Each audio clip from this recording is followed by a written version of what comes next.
Hello and welcome to The Hearing, our music review show here on the channel. I'm John. And from Chicago's North Side, I am Scotto.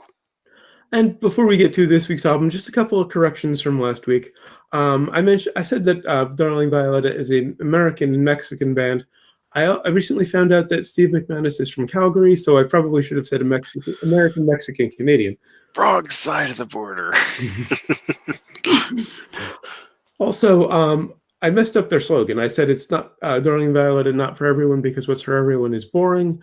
I shortly after we finished recording remembered it's not for everyone because what's for everyone sucks. So I just wanted to clarify that. And on to this week's album, which is from 2019, actually about a week and a half ago as we're recording this. I'll tell you the date later. Rhinoceros by Calva Louise. And another bio that I had to kind of put together from various sources because they are very new. Full disclosure, I copy most of my bios from Wikipedia and kind of, piece some things together. I think people figured that out by now, right? Couldn't quite do that this time. Calva Louise are a Manchester, UK-based multinational rock band consisting of Venezuelan vocalist and guitarist Jess Olanek, French bassist Alexandre Tahoe, and New Zealand-born drummer Ben Parker. Jess and Alexandre met in school in France when they were 16 and eventually formed a band called Mystified, whose sound, judging from a few clips that I've found, was very different from Calva Louise. Much more hard rock and punk based, occasionally delving into metal. Kind of, interesting, especially at points they were playing the same guitar and bass that they play now, which sound very different from the Les Paul, and I think it was an Ibanez sound gear that they used previously. Currently, Jess plays an Eastwood Airline, and Alexandre plays a Fender Dimension. Very different sound, but same kind of music. Realizing that a lot of the bands that they admired were British, the two moved to the UK where they met Ben, and the trio played together as Mystified for a while. That was also interesting, seeing the same three musicians with the same gear they're currently using, playing very different music. How long are we talking about, though? Because they seem very young. I couldn't find a timeline with how long they were were Mystified. Probably maybe a few years. Yeah. And so they played together as Mystified for a while before changing the name. Speaking of their name, it was inspired by Eugene Ionesco's absurdist play The Bald Soprano. And that's why Rhinoceros is the name of the second album? Or the first album. Calva means bald in Spanish, and they say that the absurdity really just kind of fits who the band are. Particularly because they all have different native languages, so communication can get really interesting and funny and absurd. And the name Louise was chosen because apparently Alexandre really likes the name. Rhinoceros is the band's debut album, and the title was also inspired by an Ionesco play. Yeah. Should point out, tangent real quick, while I adjust the volume, because you seem a little loud. Let me just bring that down a touch. Scott and I were in a production of The Bald Soprano back in college. Yes. In 93. I played Mr. Smith, you played the firefighter. Yeah. I think one of our crowning achievements was getting Robin, the actress who played the maid, to throw in a Monty Python reference. I also co-directed production of The Lesson up in Montclair. So, and was it last year, the year before, we reviewed Rhinoceros on Zombie Ticket? Oh yeah. Anyway, Rhinoceros. That may have been a few years ago, because wasn't that a tribute to Gene Wilder? Yes, it was. Okay, so some point in the last few years. It's been a few years. Okay. We forget how long we've been doing this. Yeah. So, yes, Rhinoceros, named after the Ionesco play. In a recent interview with Clash magazine, Jess said that the album's narrative is about the meandering thoughts you have as a young adult, questioning who you are and your purpose, whether you're the person you want to be, what life is, and realizing it's more fun than what it's supposed to be, unquote. Rhinoceros was released by Modern Sky UK on February 1st, so about a week and a half ago as we're recording this, or almost 2 weeks, this year. Produced by Margo Bloom and features, as I mentioned, Jess Olanek on guitar and vocals. Alexandre Tahoe on bass and background vocals, and Ben Parker on drums and background vocals. Once again, apologies if I'm mispronouncing anybody's name. I couldn't find any interviews where they were pronounced. A reminder, I don't edit any songs into the episodes for copyright reasons, but down in the description and on our blog at johnandscotto.com, you'll find links to Rhinoceros on Spotify and YouTube. On to track 1, I Heard a Cry. This is a really nice, loud, anthemic opening to the album. And according to the band, it deals with the misinformation we often feel regarding what's happening elsewhere in the world, but at the same time, about the will of people who are trying to inform themselves. There are a lot of interesting combinations you find on this album. Of course, yes. The first thought I had with my notes, I thought you didn't like this power punk stuff. This isn't quite power punk. This song leans a little into power punk. Yeah. But I think her vocals elevate it. Okay. Because a lot of power punk has these really twee vocals and melodies. Just as vocal elevates it. I think the acoustic guitar is an interesting choice too. But right, this has I mean, it's kind of like if I were to like point at me, like describe what the sound is. It's like I'd be like, it's like the Buzzcocks meet Manfred Mann. I like both of those. right. It's like two things you really would not expect to find together. Right. But it's like, oh, they're somehow doing that. It's this big kind of punk song, but this acoustic thrown in that just adds this really nice shimmer. And it's an odd structure because it's a chorus. It opens with this big chorus. Yeah. And then what sounds like a verse that kind of fits in with the chorus. And then another section that's much softer, but with just vocals and bass, really, and bass and drums. And then it ends with another big chorus. They kind of reminded me of Valley Lodge. Okay. The one that does the John Oliver show theme. Oh, yeah. Okay, yeah. This does have that kind of feel to it, yeah. Yeah. And then just some really noisy, interesting guitar effects. Jess uses a ton of effects on her guitar, which create some very interesting sounds. I've compared it to circus music at points. But yeah, this is just a nice, simple song, really loud. The only thing I think that really has any kind of social conscience, or seems to, I might be, a lot of the lyrics haven't been published. Only about half of them I've read the lyrics to, so I might be missing some things here and there. Right, this is something you just kind of leap into. Yeah, and at some later date, I'll probably look into lyrics on this, but.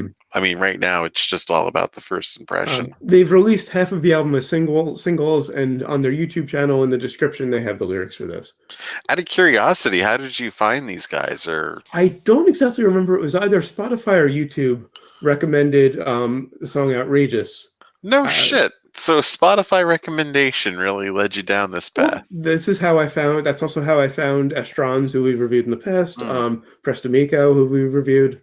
Another great band called Yannicka, who we'll be reviewing in the future as soon as they finally get around to releasing their first album. So yeah, Spotify's led me to a lot of great new bands. So yeah, this, like I said, this is just a nice, simple, short, loud, anthemic opening to the album. Yeah. On to track 2, I'm Gonna Do Well. This is where it gets really interesting. We kind of go like for a 60s. Well, they are very 60s influenced. Yeah. But it starts off with this really creepy verse about a monster. She sings, I am a creature in the night, talking about finding a river, and I don't know what I am anymore. And then it goes into this chorus that's basically just, I'm gonna do well. And it's really upbeat and happy. I like the surf rock tango thing that they have there. And then like a bit of a shuffle in with it. It's, at the same time, it's a lot going on. And I can't tell if they've changed subjects, or if this chorus is a non sequitur, or if it's the monster saying they're going to do well as a monster. The monster's going to do well. The ending of this, it finally like clicked with me, like who they really sound like, and that is the band Metric. I've seen them in your Spotify, last listens. I haven't checked them out yet. I think they're on the list. It's a lot of like earlier. Well, Metric, you see, has changed their sound many times Mhm. already for a band that's only been around for maybe what 10, 15 years or so. Oh. They've gone, but back when they were doing, there's a couple albums they have, um, old World Underground and Live It Out. Both are very much in this vein. Mhm. And I love the way Jess layers her guitars, kind of similar to Ian Thornley from Big Wreck, where she just combines a lot of different guitar sounds into this wall. But when she starts letting out the screams and the Oh, yelling, her scream is amazing. I have that in my she notes. Yeah. she's very much like Emily Haynes from Mhm. Metric. Like Okay. she has a very similar sound then. And it has this, this really bouncy, happy chorus, and then we just get this frenetic, angry guitar solo, and then back into the happy chorus, and then it goes out on this kind of creepy riff again. It's this weird hybrid of these two different moods. On to track 3, Tug of War. Love this sort of ethereal opening chords before the drums and bass come in. Just this really It's nice, pretty clean sound. more like an '80s thing in this one, Yeah, right? yeah, Like a college rock, as they yeah, called it yeah. back then. Mhm. I was thinking Blur. There's no other way. A little bit, yeah. A little bit of little REM. You mentioned college rock. I'm just thinking maybe a little Yeah, REM. And I'm just individually gonna give the members their due, because Ben is really in that Phil Rudd, Frank Beard, Ringo Starr camp. The drummer. Um, yeah. he's just really rock solid. Very rarely plays a fill, and when he does, it's maybe a fraction of a measure. It's just a couple of beats. Well, I mean, that's the one thing. Everything is so condensed in this. There's no time for a fill. It Mhm. feels like And it's kind of crazy. much like Ringo Starr, he comes up with some really interesting composed parts. Because people don't really give Ringo Starr his due because he didn't show off, but his parts were really nicely composed and very Because recognizable. I kind of find him dull. That's I mean, But if he you kept listen, time, and but if you listen to his parts in isolation, you know it's him. yeah, He's very recognizable, which you can't say for a lot of drummers. But Ben is kind of in that vein where his parts are very nicely composed, even though they don't really they're not very showy. He doesn't show off much. I thought the woo woo in the chorus was a nice nod to sympathy for the devil.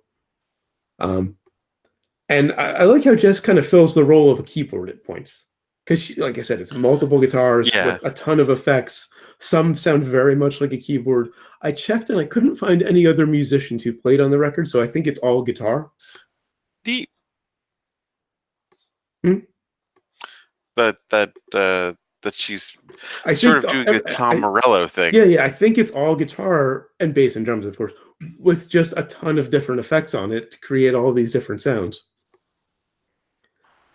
And this one also has kind of a chordal instrumental section. I mean, there's like one or two words of vocals, but it's just switching between chords. There's no real solo, which is an interesting choice. Yeah.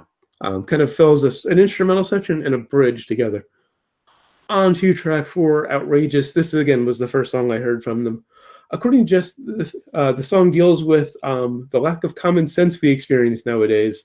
While some are afraid to speak out their minds in fear of being beaten up by society, others take the opportunity as an excuse to blast away their ill thoughts. A thin line is blurred where only satire can erase confusion. So, just like Candide, we adventure ourselves into reality with a pinch of humor and optimism. You gotta love these guys, referencing Candide and Ionesco. I kind of glossed over their name origin. Jess went to see Candide or Bald Soprano while she was in college in Spanish, and just fell in love with the absurdity of it, which is why they went that way.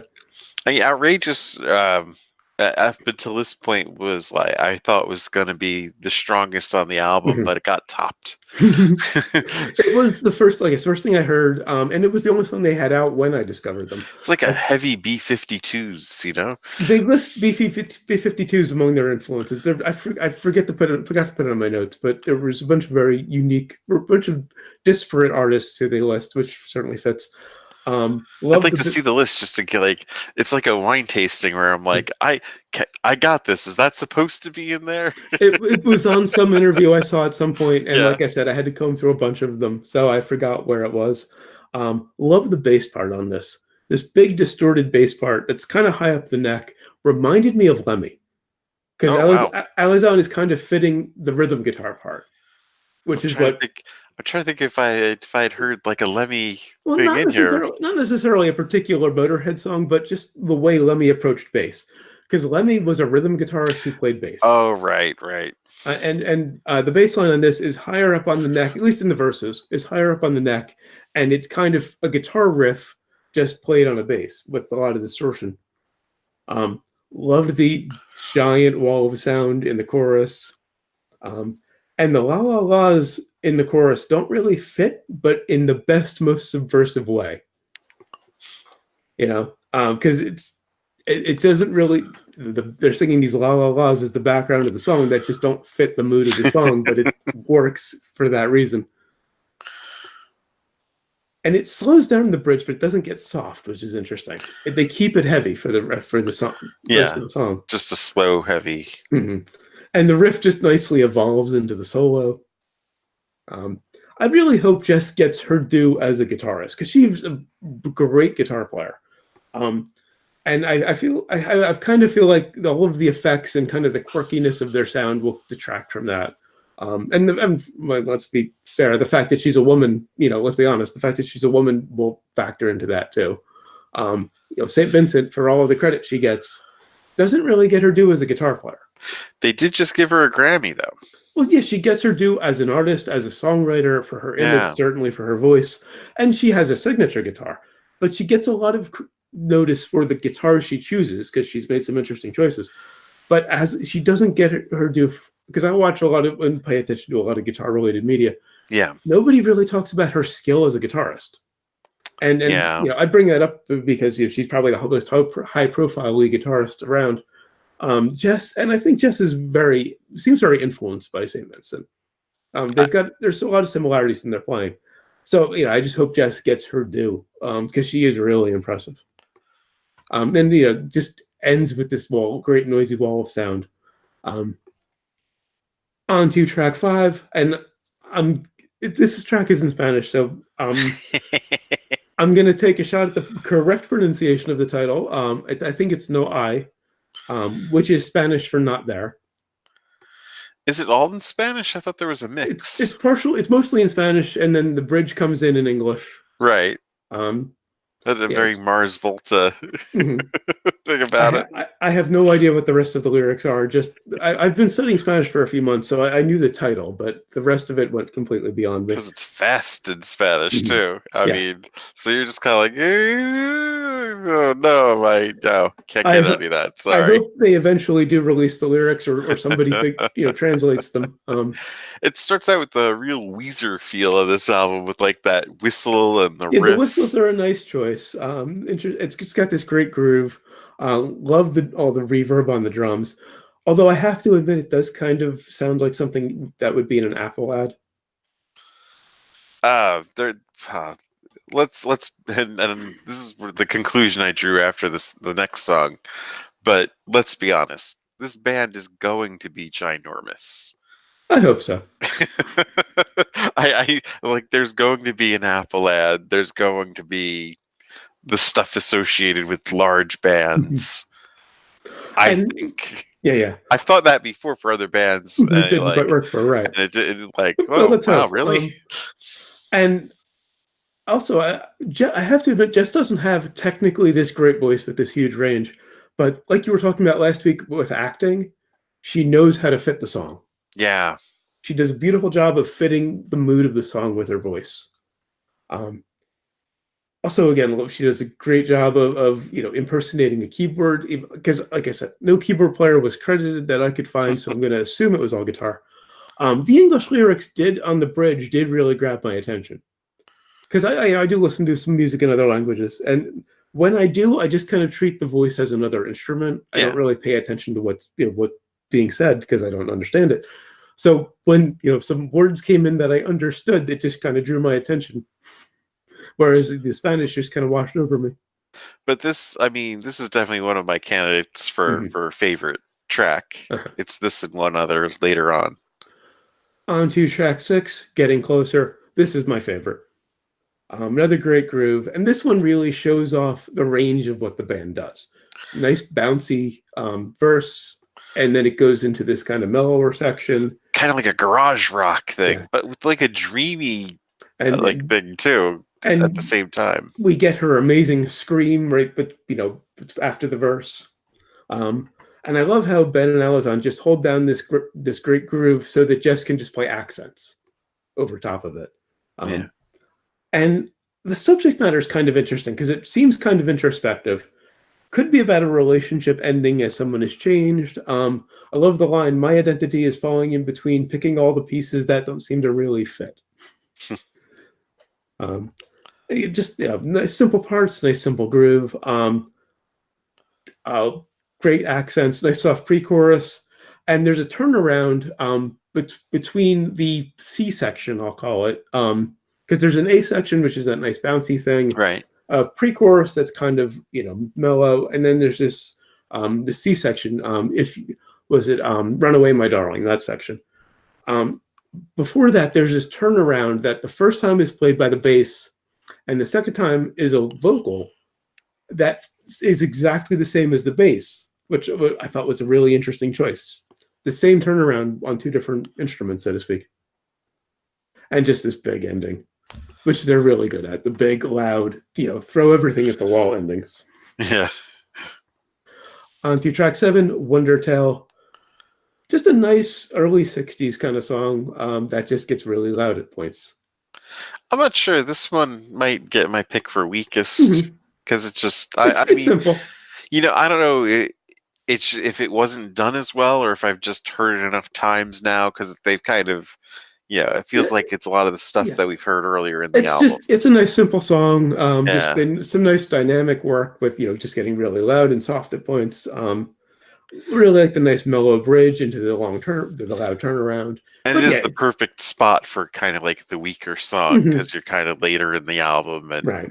but not close enough to the finish yet. Yeah.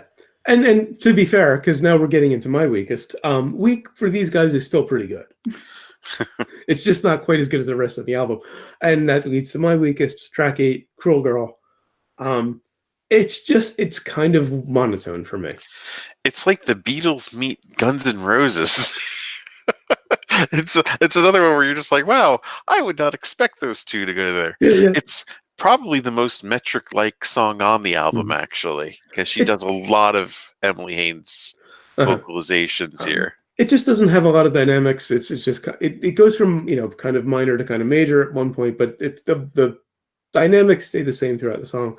And there's a riff that was bugging me for like a week and a half Huh. until because it sounded like something else I'd heard, but I just couldn't place it until 2 nights ago when I realized it reminded me a lot of a guitar riff in the song "Big World" by Joe Jackson. Okay. Um, so it's very similar to that. There's this choral part in the middle that reminds me a lot of the Beatles, or not the Beatles, the Bangles. Oh, The okay. running around and around and around part, very Bangles. It's a good Yeah, song. I enjoy it. It's just a little one note for me. there's a lot on this where I'm like, I've heard this before, and I just can't like, Mhm. pick out where, you know. Well, that's a there's this old saying: "Good artists borrow, great artists steal." Well, right. The key is to borrow or take things, but use them in such a way that they can't be directly recognized. I mean, it's one thing, because I do it for all the thought things where I pick out like what they're Yeah, yeah, similar yeah. to. And it's one thing that, oh, that's similar to this but it's another thing to be like, oh man, they just flat out went and took this thing. These Right. guys don't, I mean, they're not You don't stealing lift anything, directly, no. right? They're not lifting, They're just but you can very see, influenced by a variety of things. but it's cool like playing with the Yeah. influences that they're playing with and mixing things that, you know, a sane person might not mix together. Exactly. And Uh, I'm like, wow, that actually works. and also, I am going to have to take another deep dive into the lyrics. I hope they are all published at some point because Yeah. Jess talks about a lot about using satire in the lyrics, and I don't notice a lot of that. So I think I'm going to have to really analyze them to pick all the humor out. On to track 9, Down the Stream. Now, this was a nice change of pace because this is the ballad, It but starts off as a ballad. it goes through, it goes on a journey. Yeah. Because it starts off as this nice kind of waltz, acoustic thing. It's 3/4 waltz or acoustic waltz. And then it goes into this kind of slow 4/4 that feels almost free time as Yeah. it builds to the core and then builds to this nice chorus. And it's just this really sweet song addressed to Jess's father about, I'm going to guess, because she was 16 when she was in France. So I'm going to guess maybe when she moved to England, about, moving and, kind of pursuing her dream. Really nice. Really nice song, really nice change of pace for the album, too. I mean, there's beauty in the simplicity of this one. Mm-hmm. It's probably the candidate for favorite. Okay. My other candidate for favorite. There's just some nice haunting effects in there, and I mean, and of course that chorus is just so goddamn catchy. Yeah. I feel like it answers the question: what if ABBA decided to record a punk album? Wow. But yeah, I feel like that's been answered now. One of the things this band does extremely well is hooks. They can get something stuck in your brain very easily. Yeah, and this is probably the best of the hooks.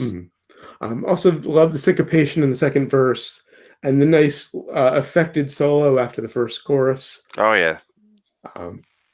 On to track 10, the closer, Out of Use. This is another one of my favorites. Love the kind of groove in the beginning and how it, again, goes on a journey. The verse is kind of bouncy. Has a very Hives feel. And then the pre-chorus picks up and it just has almost a metal feel in the pre-chorus where it just she does some palm muting. And they go into this loud, kind of glam influenced chorus. Yeah. And then they transition back and forth kind of effortlessly. Another great frenetic solo.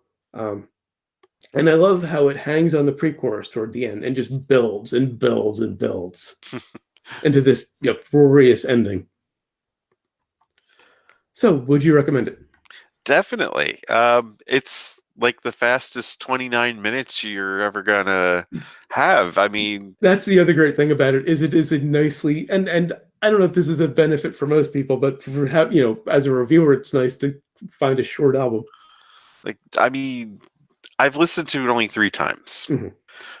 2 out of the 3 times, I did not realize the album was done because like, wait, I felt like we just started here. I'm just like, wait. I mean, I accidentally clicked on it the first time, and it started the first song again because the album was done. Yeah. I'm like, wait a minute, my Spotify's frozen. So yeah, I could definitely see myself listening to this. I mean, it's a great sign. Of course, I'm going to recommend it when there's like multiple songs I could pick for a strongest contender. Right, that's true. Strongest song. Yeah, I definitely recommend it. I've loved these guys since I first heard Outrageous, slept back in the fall. I think it was the fall. And it's just a really fun album. They pack a lot into a short time. I mean, the average, it's 29 minutes for 10 songs. The average is just under 3 minutes a song. Yeah. But they do so much with those 3 minutes. I could also see myself checking them out live if they're playing not one of the mega festivals. If they come to Chicago and play a small venue. One thing I've realized recently about liking a lot of bands who are from overseas who aren't huge is there's the odds of you're going to have to wait to see them live. Because there are a lot of bands, British or Japanese bands that I like. They're rarely ever going to play over here. Unless like we've predicted, unless they get really big and then do the world tour. Like I think Bandmate play here maybe 2 years ago. They've done 2 or 3 years ago. They've done a couple of shows here. Mostly, I don't think they've played New York. They've played LA a couple of times or California. Estron's hasn't played here yet. Yannicka has, and why would they not play New York? I don't know. Their tours just landed them in because I would have been tempted if they played New York. I mean, there's a lot of larger bands that for some reason don't play Chicago proper. like they'll play casinos out in the suburbs somewhere, and they're just kind of like, I don't think I could do that. But yeah, Estron's never played in the outside of England, or it hasn't played in the U.S. PTM hasn't played in the U.S. Yannicka hasn't. I hope these guys do. I would love to see them. But These guys will probably be at Lala though this yeah, I year. can see them fitting Lollapalooza, for those who don't know. And I just can't fork Well, out yeah, that yeah, kind of yeah. money for that. But like I was saying, they pack a lot into the short time, and they borrow a lot, but they really put their own spin on it. So obviously, I recommend it. I'm really looking forward to seeing where they're going to go from here. Yeah. Because you mentioned Metric and how Yes. they've evolved. And this is another band. Calva Louise is another one who I can definitely see sounding different on each album because Yeah. they have so many different influences. I mean, Metric, of course. Yeah, like they've done like a lot of electronic. You know, they've I mean, they've worked with Lou Reed.